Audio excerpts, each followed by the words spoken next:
Ажиллах нөхцөл, ажиллаж байгаа нөхцөл ялангуяа улс орны өнөөдрийн нөхцөл байдалд онцгой байдлын байгууллагаас үл хамаарч манай нийгмийн өнөөдрийн бухимдал, нийгмийн өнөөдрийн хариуцлагагүй байдлаас болоод онцгой байдлынхны үүрэг оройлыг ажиллах нөхцөлийг хүндрүүлэх, нэмэгдүүлэх хандлага их болоод байгаа юм л да. Энэ утаанд угаарч байгаа байдалд онцгой байдлынханд гүгээд очдог. Энэ эднүүсээс үл шалтгааллах асуудал.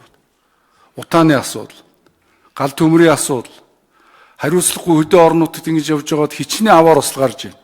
Биенийгээ одоо хилмигдүүлж, биенийгээ одоо юу гэдгийг алан ядах биш юм ахэд одоо гэмт хэргийн зөрчилд хамгийн түрүүнд л явж очдөг л байгууллага нэг болчоод байдаг. Ийм нөхцөл байдалд бол онцгой байдлын ерөнхий газрын орж ирж байгаа гадаадын болон дотоодод оруулж байгаа хөрөнгө оруулалт бүх зүйл дээр бид улсын хурл онцгойл анхаарч ер нь орж ирсэн асуудал бол нэг шийдэж байгаа шүү.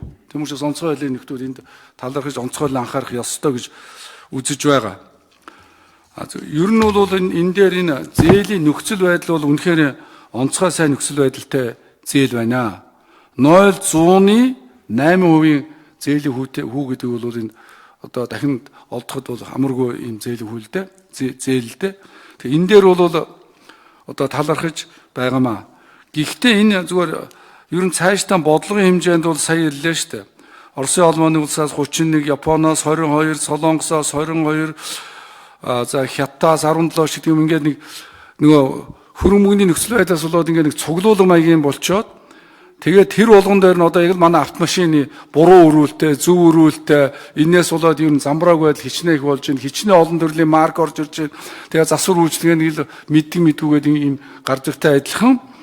Энийг бол засгийн газар ялангуяа шадар сайд тэгээ онцгой байдлын ерөнхий газрын удирдлагууд цаашд анхаарах ёстой шүү.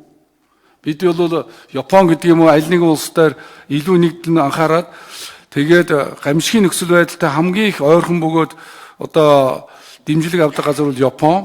Газар хөдлөлтийн асуудал, ус тэгээд л одоо цацрын хөдөлгөөнтэй ахуулаад тэр нэг улстай нь илүү анхаарад тэрний сургалт, хил ус, зан заншилгаар ингэ явах юм бол илүү л байдаг юм л да. Энэ дээр цаашдаа анхаарна үстэй. Энийг бол би одоо олон жилийн өмнөөс ярьж хэлж байгаа нэг асуудал байгаа юм. За хоёрдугаарт нь бол өөрийн ажиллаж байсан салбар руу бол хүн шүлсээ өсчүүлээд байх бол тийм таагүй байдаг л да. Онцгой байдлын ерөнхий газрын бүх асуудлыг дэмжиж.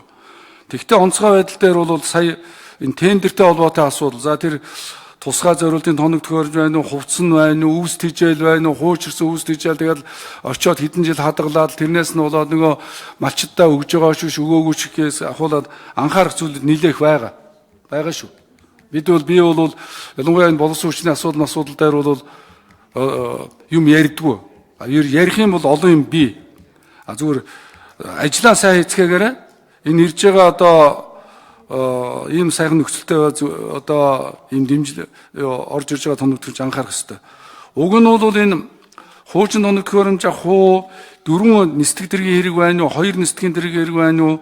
Тэгээ хуучирсан юмыг аваад нөгөө тэрнийхэн засвар үйлчлэгээ нэмэгдчих юм болов гэсэн юмнууд бол ярмаар юмнууд бол бий л дээ. 6.2 сая доллараар еврогоор доллараар энэ еврогоор авна гэхийн оронд цөөхөн 2 гайгууч авчих тийм боломж байна уу гэж ярих юм бол бас ярмаар юмнууд байгаа. Энэ бол одоо нэгэнтээ нөхцөл байдал нь сайн байна. Европын холбооны одоо улсууд бүгдээр нь дэмжсэн байна. Ийм учраас энийг бол дэмжиж байна. За гишүүдээ хэлж байгаа юуг захиас одоо энэ өгнүүдийг цаашдаа анхаарч ажиллаараа гэж хэлээ. Тэрнээс гадна нэрэнд бол зээл гэдгийг